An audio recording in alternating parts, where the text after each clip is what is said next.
आवृत्ति है। तो इसका वर्णन चौथे ढाल में आएगा, देश वृत्तों का क्या स्वरूप है वहाँ बताएंगे। तो ये मध्यम अंतरात्मा दो हो गए, एक मुनिराज और एक श्रावक देशवृत्ति, ठीक है। और तीसरा है श्रावक जन, फिर आ गया है अविरत समदृष्टि जघन्य कहे। क्या कह रहे हैं? जो विरत रहित सम्यक दृष्टि जीव हैं वह भी जघन्य अंतरात्मा है। ठीक है, समझ में आ गई। मध्यम अंतरात्मा बता दिया। अब जघन्य अंतरात्मा कौन है?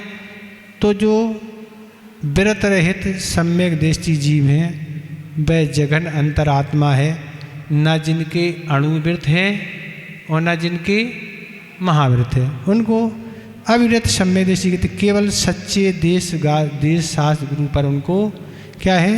श्रद्धान है। पर कह रहे तीनों शिवमगचारी। क्या कह रहे हैं?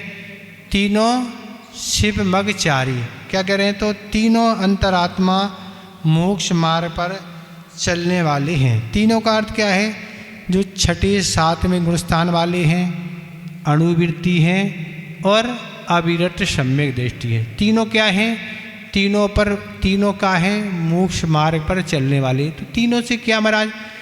हम छठे सातवें गुणस्थान को ले लेंगे और पंचम गुणस्थान वाले को ले लेंगे, पर जिसके अभी वृत्ति ही नहीं उसको हम मोक्ष मार्ग की कैसे मानेंगे?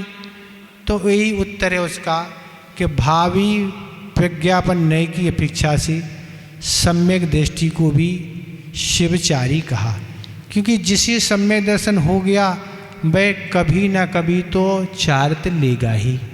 क्योंकि सम्यक दर्शन होने से अर्ध पुद्गल परिवर्तन काल की एक निश्चित सीमा हो गई कि उसके भीतर तो वो नियम से मुक्त जाएगा, और मोक्ष जाएगा तो चारित्र तो लेगा, बिना चारित्र के तो मोक्ष होगा नहीं। तो इसलिए भावी प्रज्ञापन नए की अपेक्षा से जो अविरत सम्यक दृष्टि है उसको भी जघन्य अंतर आत्मा की कोटि में रखा है भविष्य की कल्पना के हिसाब से। वैसे तो अणुवृत्ति भी अभी नहीं है, क्योंकि सम्यक दर्शन ज्ञान चारिताणी मोक्ष मार्गा जिसके तीनों हैं उसको मोक्ष मार्गी कहा। पर अणुवृत्ति को चारित्र है तो, पर एक देश चारित्र है, त्रिहिंसा का त्याग है, पर स्थावर हिंसा का त्याग नहीं है, तो वो भी नहीं है। पर ये विवक्षा यहाँ अपन लगाएंगे तो तीनों बन जाएंगे। ये हो गया। फिर कह रहे हैं सकल निकर परमात्मा दो ही भेद। शकल और निकल के भेद से परमात्मा दो प्रकार के। परमात्मा किसे कहते हैं?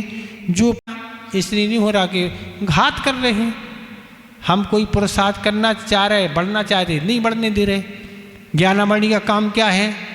आवरण ढका हुआ है, हम जाएं कि हम पूरी साफ वस्तु को जान लें, नहीं जान पाएंगे। दर्शनावरणी का पदार्थ का दर्शन नहीं होने दे रहा। पूर्ण रूप से छह सम्यक तो हैं, ज्ञान भी छह सम्यक, दर्शन भी है। इसी तरह से मोहिनी का भी काम है और इसी तरह से अंतराय का काम है कि बीच बीच में व्यवधान आ रहे हैं। कोई भी काम हम करना चाहते, ज्ञान में हमारे अंतराय कर्मा जाता, तो अब जब उसका क्षय हो जाएगा उसमें कोई बाधा उपस्थित नहीं होगी। तो ये कह रहे हैं कि ऐसे चार घातीय कर्मों की नाश करने वाले एवं लोक और आलोक को जानने दिखने वाले। वो क्या कह रहे हैं? लोक किसे कहते हैं? जहाँ पर छह द्रव्य पाए जाते हैं। आलोक किसे कहते हैं? जहाँ केवल आकाश ही है। तो ऐसे लोक को भी जानते हैं और वह आलोक को भी जानते हैं। और कह रहे हैं, फिर क्या कह रहे हैं? जो अंतरंग और बहिरंग लक्ष्मी से युक्त हैं। जो अरहंत भगवान हैं, तो अरहंत तो दोनों होंगे, सामान्य केवली को भी अरहंत कहते और तीर्थंकर को भी अरहंत कहते।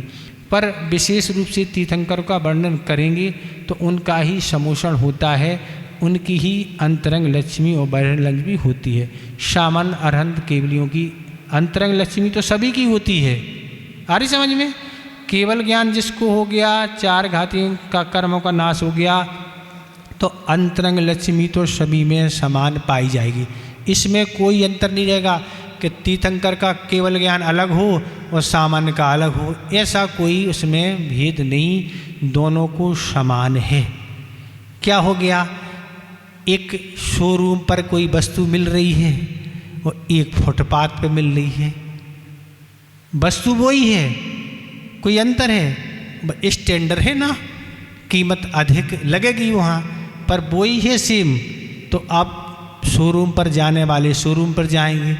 इसी तरह सामान्य केवली और तीर्थंकर प्रकृति वाले जो हैं उनमें समान केवल ज्ञान है, कोई किसी में कोई कमी नहीं, चारों कर्म के अभाव में ही दोनों को केवल ज्ञान प्राप्त। अब ये बहिरंग लक्ष्मी, तो बहिरंग लक्ष्मी तीर्थंकर के अलावा सामान्य केवलियों की सामान्य से पाई जाती है, कि तीर्थंकरों की तो पूरी सभी चीज़ें पाई जाएगी। तो क्या होगा?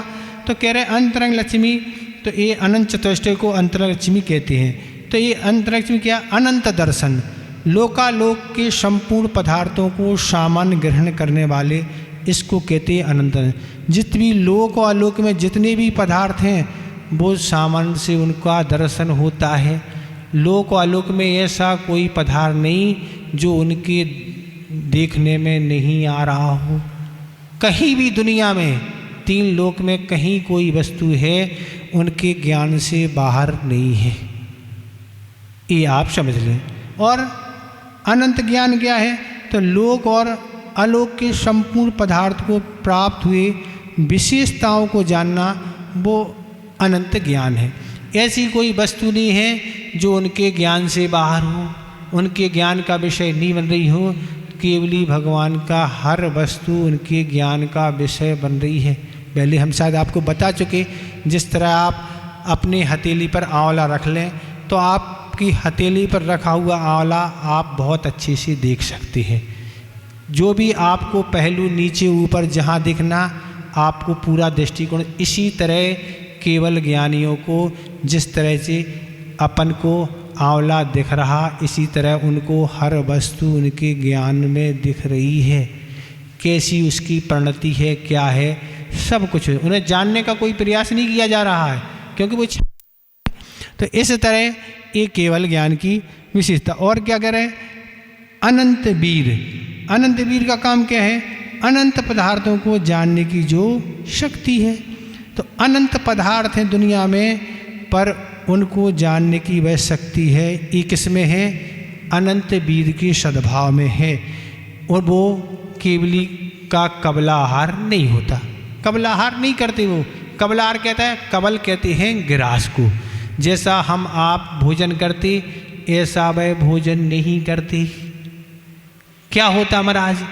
ऐसी असाधारण वर्गणाएँ आती हैं जो पूर्व कोटि तक उनका शरीर सुरक्षित रहता, उनका अकाल में मरण नहीं होता, वो कोई भोजन करें या नहीं करें। उदाहरण के रूप में आदिनाथ भगवान 6 महीने ध्यान में रहे, फिर 7 महीने कुछ दिन फिर आहार नहीं मिला, तब उनके शरीर में कोई मलिनता नहीं आई, उन्हें कोई चक्कर नहीं आए हैं। और अपन की क्या स्थिति होती है?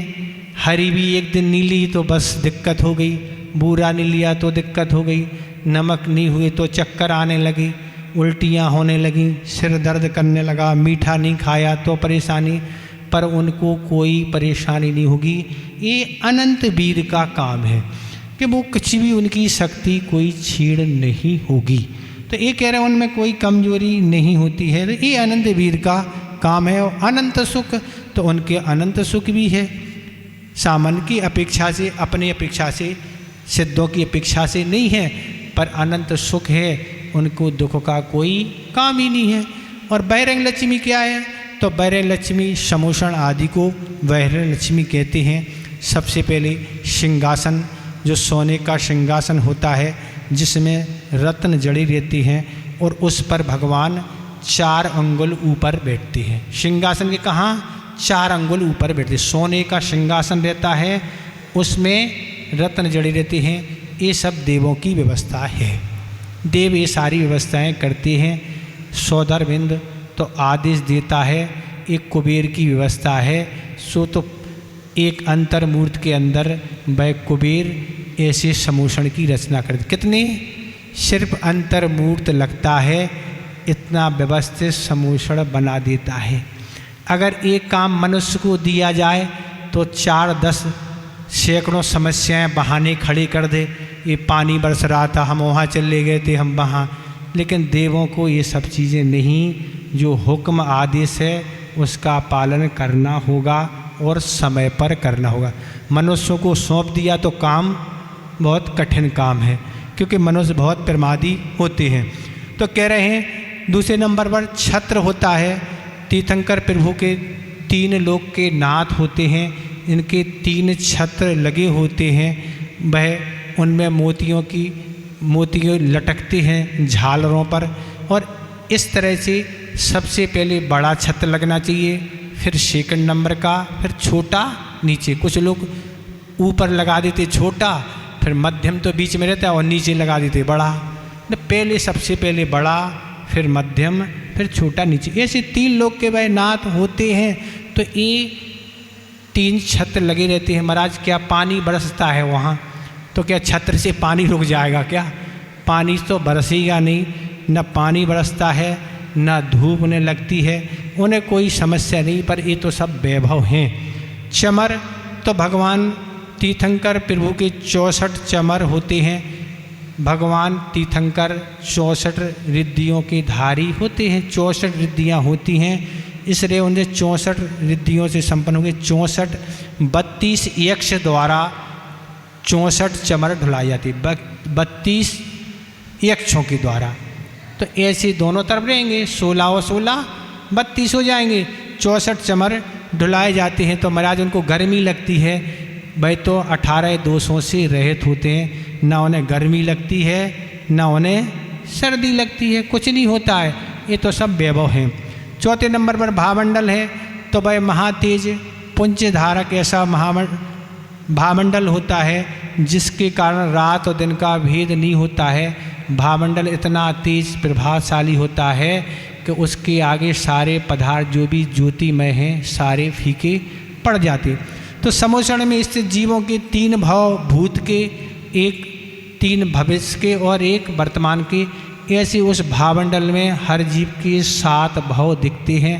आपको देखना तो समोषण देख सकते अपने 7 भाव हमारे भूत के क्या थे, वर्तमान का क्या है, और भविष्य में हमारे 3 कौन से भाव हैं, वे सब दिखेंगे। और ज़्यादा जानना है तो साक्षात भगवान बैठे ही हैं। सो पूछ लो कौन सी बात, हजारों वर्ष, लाखों, करोड़ों, जुत्ते पूछना आपको पूछ लो। वो पूछ के अपना कल्याण करना है तो कर लो, और नहीं करना तो कोई बात ही नहीं है ना। अब तो संसार में अच्छा लग रहा है ना महाराज, अब काय को जाएं कहीं। और अशोक वृक्ष तो कह रहे हैं जिसके रहने पर रंच माधवी दुख ना हो, जिसके दर्शन करके लोग शोक रहित हो। अशोक वृक्ष क्या होता है? जिसके रहने से किसी भी प्राणी को वहाँ रंच मात दुख नहीं होता, न सर्दी का, न गर्मी का, न भूख, न प्यास, न कोई परेशानी, शोक रहित हो जाते हैं। तो ऐसे शोक रहित को अशोक वृक्ष कहते हैं। तीर्थंकरों को जिन वृक्षों के नीचे केवल ज्ञान उत्पन्न होता है उसे अशोक वृक्ष कहते हैं। तीर्थंकर जब होते हैं जिनको केवल ज्ञान जहाँ होगा उसी को अशोक वृक्ष कहते हैं। और यह पृथ्वी कायक देवमणियों से निर्मित रहता है, भगवान की ऊंचाई से 12 गुना ऊंचा रहता है।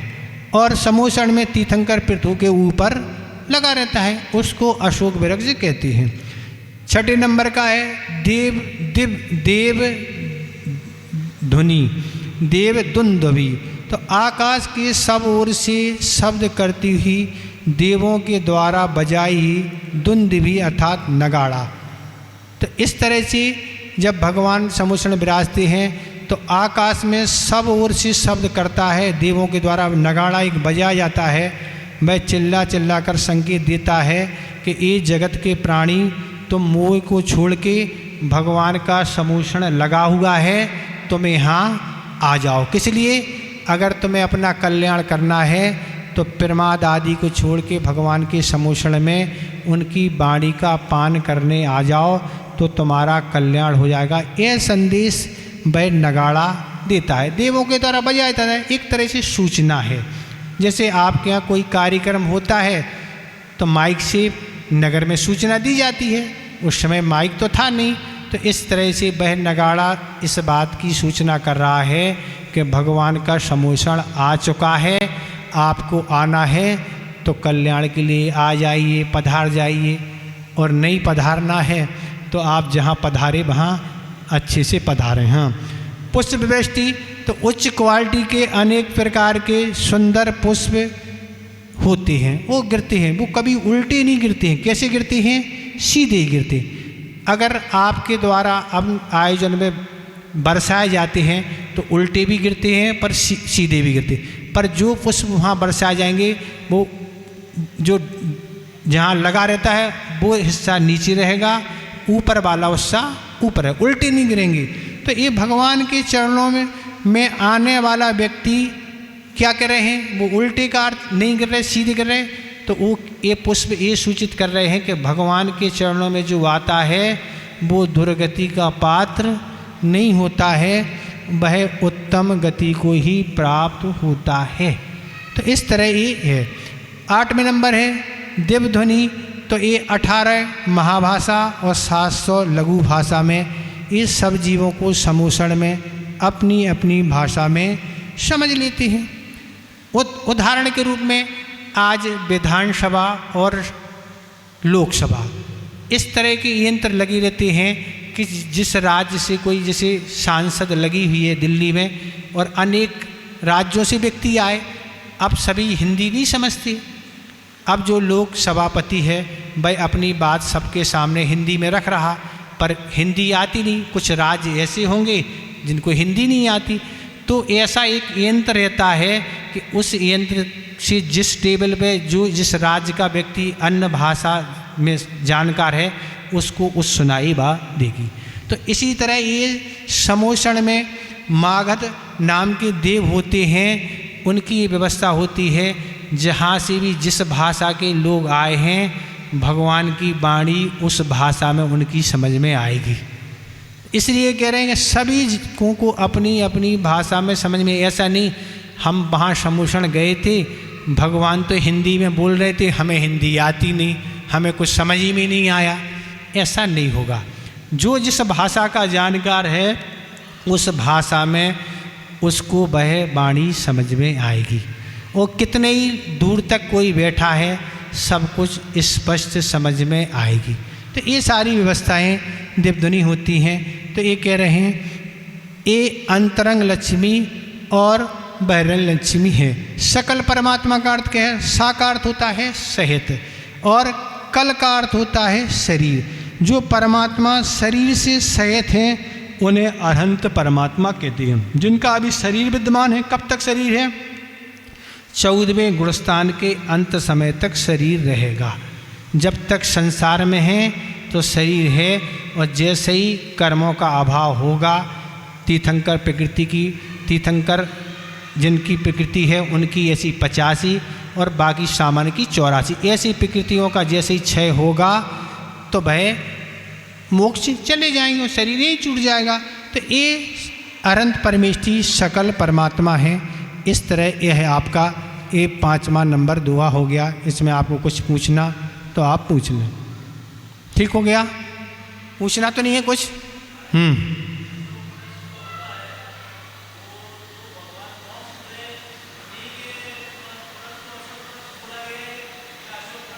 क्या? जोर से बोले ना।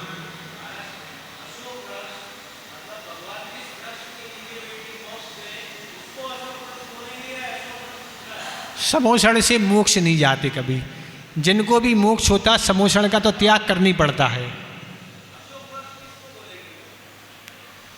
अशोक वृक्ष उसको बोलते हैं, अभी बताया, जिस वृक्ष के नीचे भगवान को केवल ज्ञान की प्राप्ति है। मुनि अवस्था में कोई हैं, उन मुनि महाराज को जब केवल ज्ञान की प्राप्ति जिस वृक्ष के नीचे होगी उसको अशोक वृक्ष कहते हैं। अब आप कह रहे हैं कि मोक्ष होगा, बोलेंगे तो जब किसी को भी मोक्ष होता है तो सबसे पहले उन्हें समोषण का त्याग करना पड़ता है। उसको बोलते हैं योग निरोध। योग निरोध का अर्थ सारा समोषण बिखर जाएगा और अब भगवान ध्यान में लीन हो जाएंगे और बस उनको चौथा ध्यान होगा, ऐसा होता। ठीक है। और हाँ, क्या हो रहा? क्या?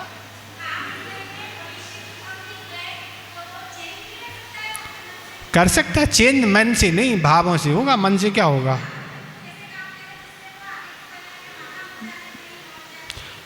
अभी जो वर्तमान में स्थितियाँ परिणामों की चल रही हैं उनके अनुसार आगामी भाव दिख रहे हैं, ठीक है। पर अगर उन भावों में हमारे द्वारा परिवर्तन हो जाएगा तो चेंज हो जाएंगे। इसलिए हमने आपसे कहा था कि भगवान को दिख रहा केवल ज्ञान में, वो चाहे कि चेंज करते हैं, भगवान कुछ नहीं करते, हमारे द्वारा हमारे भावों के द्वारा ही सब परिवर्तन चल रहा है। बस हम चाहें तो सब कर सकते। आप चाहें तो भगवान से पहले भी मोक्ष जा सकते हैं। जैसे आदिनाथ से पहले अनंत वीर मोक्ष चले गए, बाहुबली चले गए, और भी कितने चले गए, 9 से 23 चले गए, कितने कोई पता नहीं। अभी वो भगवान वहीं बैठे हैं। तो भगवान से पहले भी केवली के सानिध्य में, तीर्थंकर के सानिध्य में, ऐसे अनेक तीर्थंकरों के सानिध्य में उनसे पहले मोक्ष चले गए नहीं। उन्हीं की वाणी पान की, उन्हीं से तरीका सीखा और वही तरीका को अपनाए, वो पहले चले गए। लेकिन अभी तीर्थंकर तो बैठे हैं, क्यों? वो अकाल में नहीं जा सकते। जितनी उनकी आयु है, आयु का पूरा उनको भोग करना पड़ेगा। पर सामान्य केवलियों का नियम नहीं, अकाल में भी जा सकते। ये है, ठीक हो गया। हाँ, और कुछ पूछना किसी को?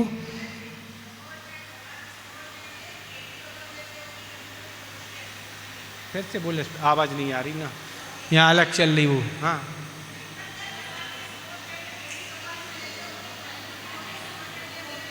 क्या आवाज़ आ नहीं रही ना, वो वहाँ चल रहा। लो अब फिर से आप उससे बोल। हेलो महाराज जी, जो भगवान का संभोषण होता है, तीर्थंकर भगवान का संभोषण होता है, उसमें केवली होते हैं। तो संभोषण के अंदर केवली भगवान की गंधकुटी रहती है क्या? कैसे ही रहते हैं? अलग से रहेगी, उसमें क्या रहेगी? गंधकुटी अलग रहती है, संभोषण अलग रहेगा। संभोषण के अंतर्गत जो केवली भगवान रहते हैं उनकी गंध देखो, गंधकुटी का स्वरूप अलग है और संभोषण का स्वरूप अलग है। संभोषण के अंदर जो केवली रहते हैं उनकी बात कर रहे हैं। हाँ, उन्हीं का तो कह रहे हैं। अपने हिसाब से तो ऐसा होना चाहिए कि गंधकुटी अलग जब रहेंगे वो समोषण से बाहर, तब उनकी गंधकुटी लगेगी। अगर समोषण है तो उसमें गंधकुटी काहे को लगेगी? दूसरे केवलियों की। हाँ। अब अभी ऐसा कोई पढ़ने में कुछ नहीं आया। AI के सामान्य केवलियों की गंधकुटी लगती है, पर समोषण के अंदर भी गंधकुटी रहेगी, ऐसा कोई अभी प्रसंग नहीं आया। अपन को तो समझ में ऐसा है कि अलग से वो गंधकुटी लगेगी।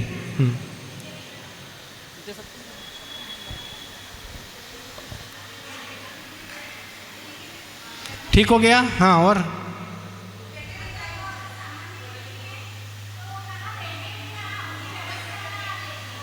मुनि की कोठी में वो कहाँ अलग? 12 कोठी से 13वां तो होगा नहीं कोई।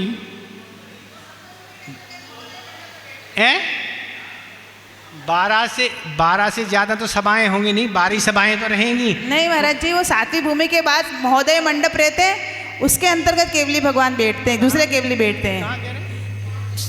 8वीं भूमि के पहले 7वीं भूमि रहती है। आवाज टकता रही नहीं ना।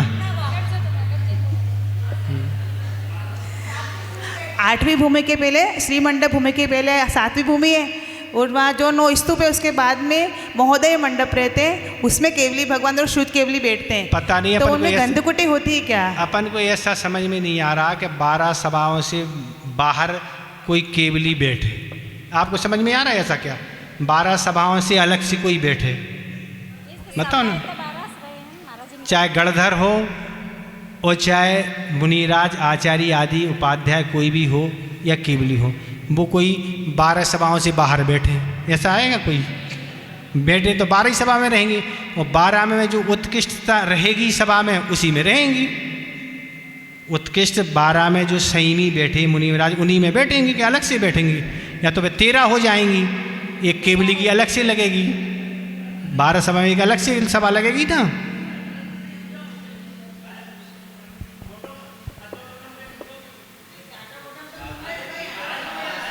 में तो मुनिराज बहन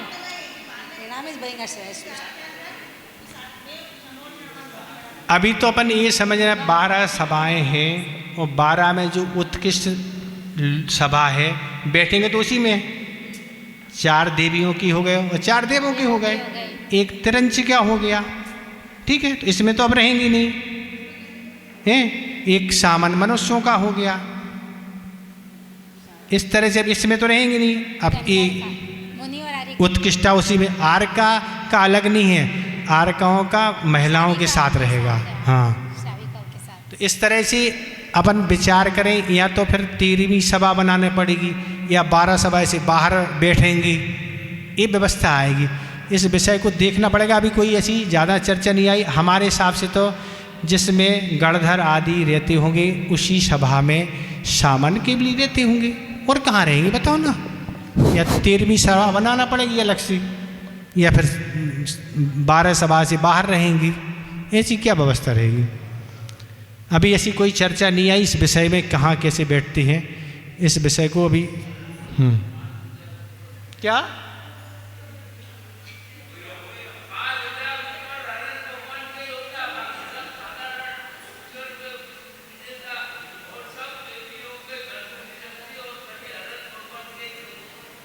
समझ में नहीं आ रहा क्या बोल रहे आप तुम।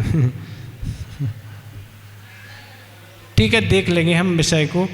अभी तो ये समझ में आ रहा है कि देखो भगवान तीर्थंकर के समकक्ष तो कोई नहीं रहेगा, क्योंकि सिंहासन एक ही लगा है, वहाँ कोई बैठने की अलग से तो व्यवस्था है नहीं कि तीर्थंकर बैठे वहीं केवली भी बाजू में बैठ जाएं।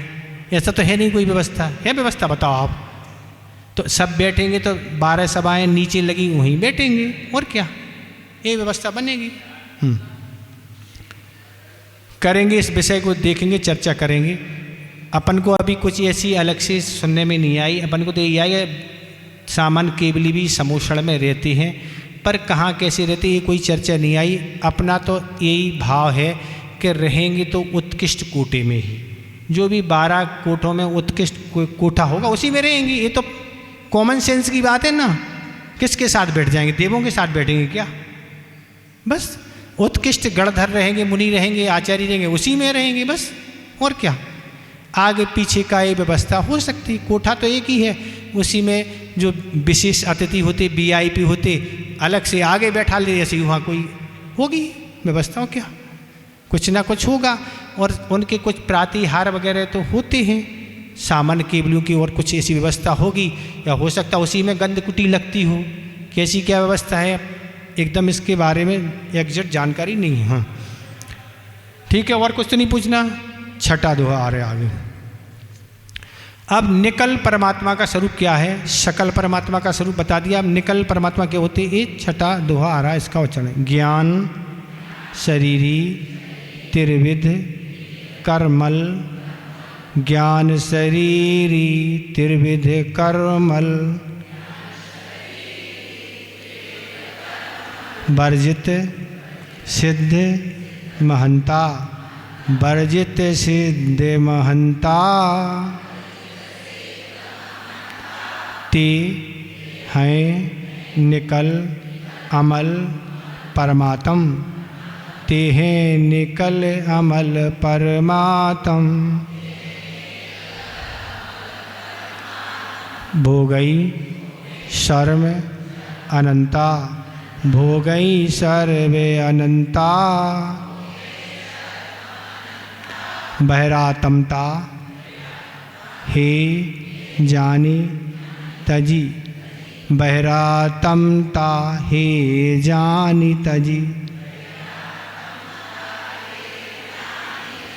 अंतर आत्म हुजई, अंतर आत्म हुजई,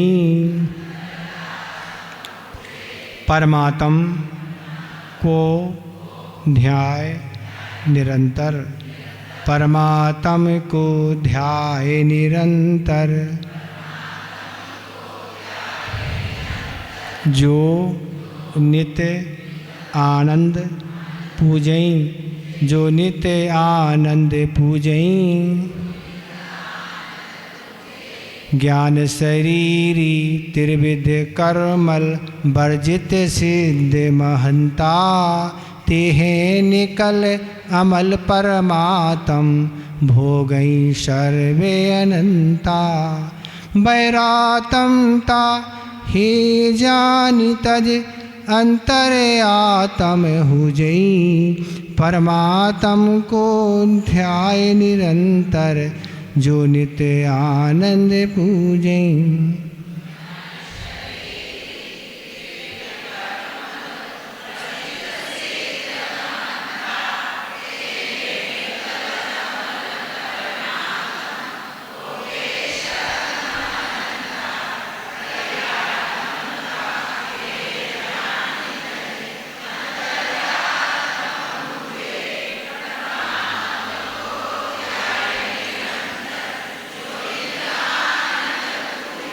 ठीक हो गया उच्चारण। क्या कह रहे हैं? ज्ञान शरीरी त्रिविध कर्मल वर्जित अमल महंता सिद्ध निकल परमात्मा। क्या है? ज्ञान ही जिनका शरीर है, ऐसे 3 प्रकार के कर्मल से रहित निर्मल पूज सिद्ध परमेष्टि निकल परमात्मा हैं। ते अनंता सर्व हो गई और वे अपरिमित सुख भोगते हैं। बहिरात्मता ही जान तज अंतर आत्म हुजे। इन तीनों में बहिरात्मा पने को छोड़ के योग समझ और उसे छोड़कर अंतरात्मा होना चाहिए। निरंतर परमात्मा को ध्याय जो नित्य आनंद पूजे और तथा सदा परमात्मा का ध्यान करना चाहिए। वह परमात्मा का ध्यान नित्य अर्थात अनंत आनंद या सुख प्राप्त कराता है। तो इसमें कह रहे हैं सिद्ध परमेष्टि कौन होते हैं? तो ज्ञान ही जिनका शरीर है। ना अब औदारिक शरीर है, ना वैकृत शरीर है, ना आहारक शरीर, ना तेजन, ना कार्मण। अब कोई शरीर नहीं है। परम औदारिक शरीर था अरहंत अवस्था में, वह भी अब समाप्त होके क्या हो गया है? समाप्त हो गया। अब ज्ञान की उत्कृष्टता उनको प्राप्त हो गई। अब उन्होंने क्या कर लिया है? केवल ज्ञान प्राप्त कब कर लिया था? अनंत अवस्था में कर लिया था, वही केवल ज्ञान है। तो कह रहे हैं ज्ञान ही जिनका शरीर है और 3 प्रकार के कर्म रूप मल से रहे थे। और 3 प्रकार के कर्म भाव कर्म, द्रव कर्म और लो कर्म। भाव कर्म क्या कहते हैं? राग देश मोह, ये भाव कर्म कहलाते हैं। ये भी उनके अंदर नहीं है। द्रव कर्म ज्ञाना वर्णी अष्ट कर्मों को ये द्रव कर्म कहते हैं। नो कर्म जो कर्म फल भोगने में सहायक होते हैं, शरीर आदि, उनको नो कर्म कहते हैं। इस तरह से 3 प्रकार के कर्म रूप मल से रहित हैं। और क्या रहे? निर्मल। 3 प्रकार के कर्मों से रहित हैं, इसलिए निर्मल हैं। अब उसमें कोई दोष नहीं। पूज्य हैं और पूज्यता आती है गुणों से। तो पूज्यता किससे आती है? गुणों से। जैसे ही दोषों का अभाव होता है और गुणों का सद्भाव होता है, तो ऐसे समस्त दोषों का अभाव हो जाने से समस्त गुण उन्हें प्राप्त हो गए, इसलिए वह पूज्य हैं। सिद्ध परमेष्टि ऐसे सिद्ध परमेष्टि। नी माने, नी का अर्थ होता है रहित और कल का अर्थ होता है शरीर। जिनका शरीर निकल चुका है, अब सारे शरीर से संबंध समाप्त हो गया है, तो ऐसे वह निकल परमात्मा हैं। ते अनंत सर्वभोग गई और वे अपरिमित सुख को भोगते हैं। वह सिद्ध परमेश्वरी जिस सुख को भोगते हैं वह सीमा से रहते हैं। उसकी हम कोई उपमा नहीं दे सकते। हम कहें कि जो सिद्ध परमेश्वरी सुख भोगते हैं वो भोगते हैं, उनके समान भोगते, तो उसकी कोई उपमा नहीं दे सकते हैं। तो ऐसे वस्तु और व्यक्ति के आदर थे नहीं, तो ऐसे वह सिद्ध कैसा अनंत काल तक भोगते रहे। कब तक? अनंत काल तक। उसकी कोई सीमा नहीं है। क्यों नहीं सीमा? क्योंकि आना है ही नहीं, वहीं रहना है।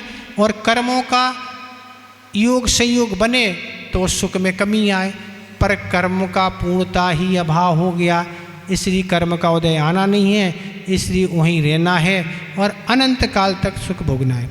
तो कहते हैं चक्रवर्ती और कुरु, नागेंद्र, सुरेंद्र, अहमेंद्र में जो क्रमशः सुख पाया जाता है, उनके सुखों को अनंत गुणा करने पर जो सुख प्राप्त होता है, उतना सुख सिद्ध परमेष्टि को क्षण मात्र में होता है। नर लोक की अपेक्षा से मनुष्य लोक में सबसे ज़्यादा किस में सुख पाया जाता है? चक्रवर्ती में। सारी चीज़ें हैं, हर चीज़ वहाँ कमाने धमाना कोई है ही नहीं। जो है सो आज्ञा चलती है, और नहीं मानते हो तो चक्र चलता है। वो क्या नहीं मानोगे, वो चलता है, खत्म, समाप्त। तो भरत चक्रवर्ती कितना 60,000 वर्ष दिग्विजय की, कितनी 60,000 वर्ष इतना युद्ध किया। क्यों? 6 खंड जीतने के लिए। राजा अंडर में नहीं आएगा, या तो हमारा स्वामित्व स्वीकार करो, नहीं तो बच जाएंगे।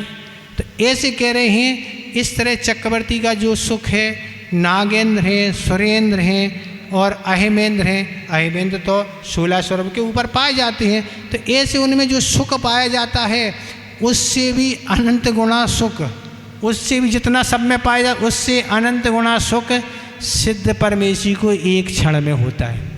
कितना उससे अनंत एक क्षण में होता है। अब क्या तुलना करें, कोई नहीं। तो इसलिए कह रहे, अब अपरिमित सुख भोगते हैं, उस सुख की कोई सीमा नहीं। आपको पानी तो आ रहा होगा, पर अभी मिलने वाला तो नहीं है ना, जब पहुँचेंगे जब ही मिलेगा। यहाँ तो मनुष्य लोक में भैया सिद्धों का सुख मिल जाए तो नहीं, वो तो वहीं मिलेगा। क्यों नहीं मिलेगा? जब तक कर्मों का सद्भाव है तब तक उसकी प्राप्ति नहीं हो सकती। इसलिए संसारी प्राणी में कर्मों का सद्भाव है। तो कह रहे, बहरातमता हे जान तज अंतर आत्म ऊजई। तो इन तीनों में बहरात्मा पने को छोड़ने योग्य है, और समझ उसे छोड़कर अंतर आत्मा होना चाहिए। तो ये कह रहे हैं, इस तरह उस बहरात्मा पने को छोड़ो। इन तीनों में बहरात्मा, अंतरात्मा और परमात्मा, ऐसी 3 आत्माएं थीं। तो तीनों में जो देह और आत्मा को एक मानने वाला है, ऐसी बहरात्मा को छोड़ना चाहिए। देह अलग है और आत्मा अलग है, ऐसा सिद्धांत करके वो कह रहे अंतरात्मा होना चाहिए। जब अंतरात्मा होंगी तब सम्यक दृष्टि कहलाएंगे, और सम्यक दृष्टि कहलाएंगे तो फिर कुछ आगे बढ़ने की बात होगी। वो बहिरात्मा शरीर और आत्मा को एक गिनेंगे तो मिथ्या दृष्टि है, उससे क्या है, उससे कोई विकास होना नहीं। तो कह रहे शरीर और आत्मा आदि वस्तुओं से भिन्न समझने वाला। अंतरात्मा किसे कहते हैं? आत्मा और शरीर को, आत्मा और शरीर आदि को जितनी भी वस्तुएं उनसे भिन्न समझता है। अंतरात्मा किसे कहते हैं? हमारी आत्मा से सभी पदार्थ भिन्न है, चाहे शरीर हो और चाहे पर वस्तु हो, चाहे पर व्यक्ति, उसको बोलते हैं अंतरात्मा। ऐसी दृष्टि बनाएंगे तब अंतरात्मा होंगे, और हम एक को गिनेंगे दोनों को तो गड़बड़। कह रहे निरंतर परमात्मता को ध्याय जो नित्य आनंद पूजे। और ज़्यादा कह रहे सदा परमात्मा का ध्यान करना चाहिए। वह परमात्मा का ध्यान नित्य अर्थात अनंत आनंद या सुख प्राप्त करे। कह रहे हैं हमेशा उठते बैठते आदि जब समय मिलता है तो ऐसे अरहंत और सिद्ध ऐसे दोनों परमात्मा हैं, उनका ध्यान करो। अरहंत परमात्मा है, समय आप निकालो, सुबह दोपहर शाम सब काम तो चलते ही रहे और चलते रहेंगे, पर समय निकाल के ऐसे अरहंत परमेष्ठी में कौन कौन से गुण होते हैं। लोग ये कहते महाराज मन बहुत चंचल है, बैठते ही नहीं है, तो बैठालना पड़ता है। बैठेगा कि नहीं बैठेगा ना, वो आप बैठा लें, आप उसको काम देते रहते ना, काम देते रहते ना। मन तो चंचल है ही, और आप और वो सामग्री देते रहते, पुराना बिगड़ गया उसके बारे में सोचते रहते, तो अभी वर्तमान भी बिगड़ रहा है। बिगड़ रहा कि नहीं? यही हम कहते हैं। मन कितना कल वही प्रसंग हम सुना रहे थे कि स्त्रियों को केवल ज्ञान क्यों नहीं होता, तो बताया 3 संगनन होते तो नहीं होता। और ये भी लिखा है स्त्रियों में चंचलता अधिक पाई जाती है, इसलिए केवल ज्ञान मन का स्थिर ही नहीं होता। क्या कैसे केवल ज्ञान होगा? स्थिर तो हो ना, मन स्थिर होते ही नहीं महाराज। क्यों नहीं होता है? स्त्रियाँ मन को स्थिर करती ही नहीं, तो कहाँ से होगा? अपने आप दूसरा करेगा क्या स्थिर? तो इसलिए चंचलता उनमें पाई जाती है, ये भी एक कारण लिखा है। तो कह रहे हैं कि इस तरह से सदा परमात्मा का ध्यान करना चाहिए। तो ऐसे अरहंत सिद्ध को जब भी सुबह शाम अष्टमी चतुर्दशी आदि क्षेत्रों का अवसर मिलता, एकांत स्थान मिलते हैं, तो ऐसे अरहंत परमेष्ठी सिद्ध परमेष्ठी कौन होते हैं? जो ऐसे वैभव से संपन्न होते हैं। सिद्धों का सुख क्या है, अष्टकर्म के अभाव में क्या उन्हें प्राप्त हुआ, अरहंतों की समूषण आदि कैसे लगती हैं, क्या ये चिंतन करो। मन तो लगेगा ना, मन क्यों नहीं लगेगा? मन तो बहुत लगता है ना। एक गुरु महाराज और शिष्य थे। तो गुरु महाराज ने शिष्य से कहा कि तुम भी ध्यान में बैठो और हम भी ध्यान में बैठ रहे। और गुरु शिष्य दोनों ध्यान में बैठ गए और गुरु महाराज का ध्यान हो गया, शिष्य का भी हो गया। गुरु महाराज ने पूछा क्यों, ध्यान लगा कि नहीं? बिल्कुल भी नहीं लगा था। क्यों नहीं लगा? नहीं लगा, क्या करें? ठीक है, हम तुम्हें दूसरा ध्यान बताते हैं, वो ध्यान तुम लगाना। तो क्या बताया? गुरु महाराज कहते बस आज ये तुम्हें ध्यान करना है कि अपन को भोजन सामग्री तैयार करना है। पहले आटे को उसमें पानी डाल के गूँथना है, फिर उसमें लोई बना के फिर बाटियाँ बनाना है, सेंक करके फिर उसमें घी आदि पिला के सब्जी आदि सब कुछ जो कुछ बना के इस तरह से तुम्हें ध्यान करना है। और इस तरह शिष्य ने ध्यान किया तो ध्यान बहुत अच्छे से लग गया। ध्यान तो लगा ना। तो जो जिसको रुचि और पसंद है उसमें खूब ध्यान लग रहा। महाराज कितना ध्यान लगता। तो आचार्य महाराज कहते हैं साधुओं की अपेक्षा गृहस्थ ध्यान करने में बहुत माहिर है। साधु तो फिर भी ध्यान करने में चंचल हो सकता है, पर गृहस्थ बिल्कुल चंचल नहीं ध्यान करने में। कौन सा ध्यान, वो अलग बात है। ध्यान करने का गृहस्थों का इतना अच्छा अभ्यास है कि बता नहीं सकते। कौन सा ध्यान? आर्ध ध्यान और क्रोध ध्यान, इसका अभ्यास बहुत है। पुराना अभ्यास है महाराज, और नया नया अभ्यास और मजबूत होता जा रहा है। इसलिए आचार्य कहते थे ध्यान करना नहीं सीखना है, ध्यान को परिवर्तन करना सीखना है। आर्त और रोध ध्यान करके धर्म ध्यान करना सीखना। ध्यान तो आते ही है, बस ध्यान तो ध्यान है, करो आप। इसी तरह आपके मतलब का विषय मिल जाए तो अच्छे से ध्यान लग जाता हो। मतलब का नहीं है तो सिर भी दर्द होता है, हाथ भी दर्द होते और कुछ भी दर्द होता है, मन आज चंचलता आ रही। और अपने काम में देखो आप कैसी बिल्कुल 2.5 घंटे की समय का आपका 5 घंटे की कर लेंगे हम तो महाराज। आप कह रहे 2.5, हम तो 5 की कर लेंगे, तब उससे कुछ होने वाला नहीं है। तो कह रहे हैं इस तरह अरहंतों के गुणों का चिंतन और सिद्धियों का चिंतन करो। कितनी अच्छी चीज़ उन्होंने प्राप्त कर ली। वह भी पहले हम जैसे थे और वह आज हम बीच से निकल के वह परमात्मा बन गए, पर आज तक हम संसारी बने हुए। उस समय हम समस्त विकल्प और विषय कसाओं से बच जाते हैं। जैसे जैसे हम शुभ योग में लीन होंगे, ऐसे अच्छे चिंतन करेंगे तो पुण्य का संचय होगा, पाप कर्म की निद्रा होगी। पुराना जो अभ्यास है वह धीरे धीरे छूटेगा, एकाएक नहीं छूटता। गाड़ी चलाना सीखते हैं तो बिल्कुल 60 और 80 तो चलती नहीं है ना, धीरे धीरे 2-4 में तो टक्कर लगती है ना, 2-4 बार उलट पलट होती है, फिर इसके बाद सीख जाते ना।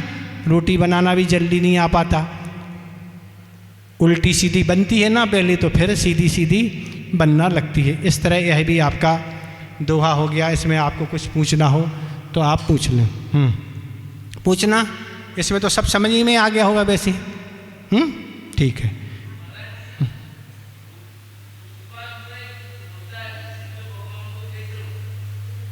उत्पाद में होता है सिद्ध, सिद्धों में होता है। कैसे होता है? निश्चय से होता है। उत्पाद व्यय चल रहा सिद्धों में। द्रव्य का स्वरूप तो उत्पाद व्यय है ही, होगा निश्चय से। उनमें भी अपने देखने का विषय नहीं है, बस अपनी बुद्धि का उत्पाद व्यय तो चल ही रहा। किस प्रकार होता तो हो रहा, बस द्रव्य का स्वरूप है उत्पाद व्यय, तो वो तो चलेगा ना। द्रव्य से अभाव हो जाएंगे, सिद्ध परमेश्वर जी द्रव्य में नहीं रहेंगे, जी द्रव्य नहीं माने जाएंगे ना। उत्पाद व्यय होता है, वो अपनी बुद्धि के गम नहीं है, पर आगम में ऐसा कथन है, सिद्धों में भी उत्पाद व्यय होता है। ठीक है, आगे बढ़े। 7वां दो आप कर लेते, थोड़ा जितना हो जाए। चेतनता बिन सो अजीब है, चेतनता बिन सो अजीब है। पंच भेद ताके हैं, पंच भेद ताके हैं। पुद्गल पंच वरण रस गंध दो, पुद्गल पंच वरन रस गंध दो, फरस बसु जाके हैं, फरस बसु जाके हैं, जिए पुद्गल को चलन सहाई, जे पुद्गल को चलन सहाई, धर्म द्रव अनुरूपी, धर्म द्रव अनुरूपी, तिष्ठत होए अधर्म सहाई, तिष्ठत होए अधर्म सहाई, जिन बिन मूर्ति निरूपी, जिन बिन मूर्ति निरूपी, चेतनता बिन सो अजीब है, पंच भेदता के हैं, पुद्गल पंच वरन रस गंध दो, फरस वसु जाके हैं, जे पुद्गल को चलन सहाई, धर्म द्रव अनुरूपी, तिष्ठत होए अधर्म सहाई, जिन बिन मूर्ति निरूपी।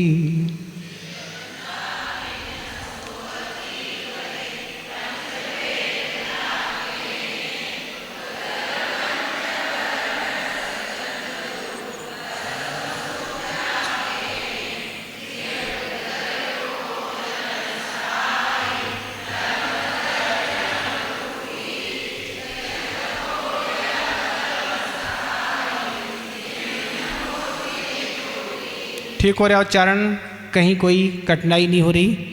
कह रहे हैं चेतनता बिन सो अजीब, जो चेतना रहित है वह क्या है, अजीब है। ताके पंचभेद, उस अजीब के 5 भेद हैं। जाके पंचवर्ण, जिसके 5 वर्ण हैं। रस 5 रस हैं, 2 गंध हैं। वसु फरस पुद्गल जाके, और जिसके 8 स्पर्श होते हैं वह पुद्गल द्रव है। जे पुद्गल चलन सहाई, अनुरूपी धर्म द्रव, और जो चलती हुई जीव और पुद्गल को चलने में सहकारी होता है उसे अरूपी है, वह धर्म द्रव है। और जो तिष्ठत सहाय होए अधर्म, जो ठहरती हुई जीव और पुद्गल को ठहरने में सहकारी है वह अधर्म द्रव है। जिन बिन मूर्ति निरूपी, और भगवान जिनेन्द्र देव ने वह धर्म द्रव अमूर्तिक कहा। तो इसमें अभी तक जीव की चर्चा आई, जीव तत्व की चर्चा आई है। जीव कितने कहते हैं, जीव कितने प्रकार के होते हैं, तो इस तरह से जीव तत्व का वर्णन होगा। अब क्या अजीब तत्व का वर्णन आ गया। तो जैसे जीव तत्व का स्वरूप क्या है उस पर सिद्धांत करना, इसी तरह अजीब क्या है तत्व उस पर सिद्धांत करना, उसका बता रहे हैं। तो कह रहे चेतनता बिंसु अजीब, जिसमें चेतनता रहित है वह अजीब है। जिसमें देखने जानने की शक्ति नहीं पाई जाती वह अजीब है। ना ज्ञान है ना दर्शन है, केवल जड़ है, उसमें कोई हलन चलन नहीं है। उसके 5 भेद हैं, क्या है, पुद्गल, धर्म अधर्म और आकाश और काल, ये 5 पुद्गल हैं। और ताके पंचवर्ण, जिसके 5 वर्ण हैं, काला पीला सफ़ेद नीला और लाल, और 5 रस हैं, खट्टा मीठा कड़वा चरपरा और कसायला। 2 गंध हैं, सुगंध और दुर्गंध। वसु फरस पुद्गल जाके, और जिसके 8 स्पर्श होते हैं वह पुद्गल है। ये पुद्गल का वर्णन हो गया। और पुद्गल का अर्थ जो पूर्ण गणन स्वभाव वाला है उसको पुद्गल कहते हैं। परमाणु मिलते हैं और बिखर जाते हैं। हल्का भारी वजनदार कठोर कड़ा, ये सब चीज़ें मृदु मतलब मुलायम, रुक्ष चिकना ठंडा गरम, ये 8 स्पर्श पाए जाते हैं। जीव पुद्गल चलन सहाय अनुरूपी धर्म द्रव, और जो चलते हुए जीव और पुद्गल को चलने में सहकारी हो, जो अरूपी है। और क्या कह रहे हैं, धर्म दृष्टि कितने गति हैं, जो चलते हुए जीव और पुद्गल को चलने में सहकारी हो। चलते हुए जीव और पुद्गल जब चलना चाहेंगे तब ये सहयोग देगा। क्या है, धर्म द्रव क्या करेगा, जब कोई पुद्गल और जीव चलना चाहेगा तो उनको सहयोग देगा। और धर्म अधर्म आकाश काल स्थिर हैं, इनमें हलन चलन नहीं है। चलने का अर्थ नहीं कि धर्म तुम्हारे साथ जाएगा। ये तो पांचों जो हैं, जो चारों जो धर्म अधर्म आकाश और जो काल हैं, ये स्थिर हैं, इनमें हलन चलन नहीं पाया जाता है। मछली के गमन करने में जल सहयोगी होता है, तो रेल के चलने में पटरी सहायक है। क्या है? पटरी कहीं जाती है क्या? पटरी स्थायी है, बस पटरी पर क्या है? ट्रेन जा रही है, इसलिए ट्रेन सहयोगी है। एक प्रेरक निमित्त होते हैं, एक उदासीन निमित्त होते हैं। जी सब उदासीन निमित्त हैं। पटरी चाहे हम ट्रेन को चलाएं, नहीं चला सकते, तो इसलिए सहयोगी हैं। हवाई जहाज जैसे चलता है, वाहन रोड पर चलते हैं, ये सब उदासीन निमित्त हैं। ये धर्मधर के ऐसे हैं। अरूपी और धर्मधर का कोई भी रूप नहीं। धर्मधर कैसा है? तो कोई रूप नहीं। स्पर्श रस गंध वर्ण से रहित हैं, इसलिए वह अरूपी है। जो तिष्ठत सहाय होए अधर्म, और जो ठहरते हुए जीव और पुद्गल को ठहरने में सहकारी हो, उसको अधर्म देह कहते हैं। जो ठहरना चाहता है तो अधर्म में सहयोगी हो जाएगा, ठहर जाओगे। जैसे पथिकों को वृक्ष की छाया, वृक्ष पकड़ के तो बुलाता नहीं, आ जाओ हमारे पास ठहर जाओ, आपको ठहरना, तो वही सहयोगी बन जाएगा।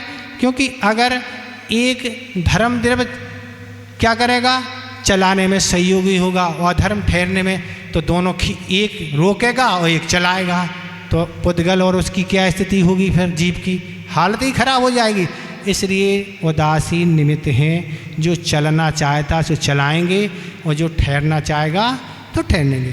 तो फिर जीव और पुद्गल द्रव्य की क्या स्थिति होगी? तो इसलिए कह रहे हैं जिन बिन मूर्ति रूपी, इसलिए भगवान जिन्हें वह धर्म द्रव्य और अधर्म द्रव्य क्या है? इस तरह से अमूर्तिक हैं। अधर्म द्रव्य भी दिखाई नहीं देता। इस तरह यह आपका भी दोहा हो गया। ठीक है, इसमें अगर आपको पूछना तो आप पूछ लें, बाकी समय तो आपका हो गया। ठीक है, ठीक है, आ रहा समझ में? जल्दी जल्दी तो नहीं हो रहा, इसमें ज़्यादा नहीं हो। आप तो वैसे ही पढ़े लिखे हैं, तत्वार्थ सूत्र में सब विषय पढ़ ही चुके ना, तत्वार्थ सूत्र में सब विषय आते ही हैं। तो जहाँ जो विषय समझाने योग्य है, व्याख्या करने योग्य, उसको बता देते हैं, और जहाँ नहीं है वहाँ क्या बताएं। ठीक है, पूछना है कुछ?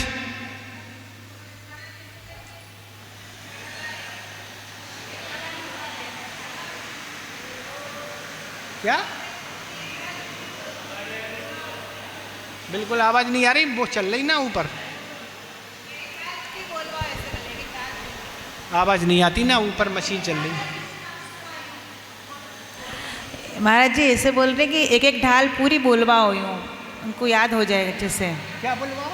ढाल पूरी, दोहे पूरे बोलवाओ, एक से पहले शुरुआत से बोलवा। मतलब इनको एक एक से पूछना है महाराज जी। नहीं पूछते, पूछने का काम नहीं करते। हमने आपको पहले ही दिन बताया था, होमवर्क नहीं देखते। ये तो आप लोग आपस में करें ना, एक दूसरे को सुनाए ना, क्या करते? अपन का कोई कोचिंग का काम ना, होमवर्क ना, पूछना ना, ताशना। इसमें एक दूसरे में फिर ईर्ष्या भाव होता। इसमें क्या होता है? जो बता नहीं पाएगा उसको अपने आप से हीनता महसूस होती है, जो बता देगा उसको बड़प्पन महसूस होता है। एक दूसरे पर ये होता। अगर आपको तैयार करना है, आप अपने एक दूसरे को तैयार करो, विषय भी आप उच्चारण भी याद करके सुनाओ, विषय भी पूछो, आप तैयार करें ना। हमारा ये काम नहीं, अपना काम पढ़ाना है, तैयार आदि काम वो आप समझो ना। हमारे पास इतना समय है, हम तो आपको 1 घंटा कैसे दे रहे हैं, हम समझते कि क्या होता है 1 घंटा।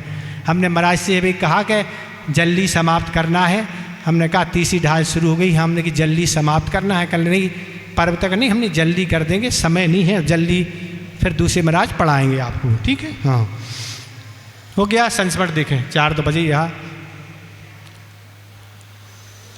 आचार्य ज्ञान सागर महाराज का 1971 का चतुर्मास मदनगंज किशनगंज में संपन्न हो रहा था। उस समय मुनि विद्यासागर महाराज मुनि थे, आचार्य नहीं बने हुए थे, तो उनका 7 दिन का मौन था, और मौन के साथ एक दिन उनका उपवास था। और वह उपवास और मौन के साथ अपना लेखन कार्य कर रहे थे। और तभी पूज्य ज्ञान सागर महाराज आहार करके उसी स्थान पर वापस आए।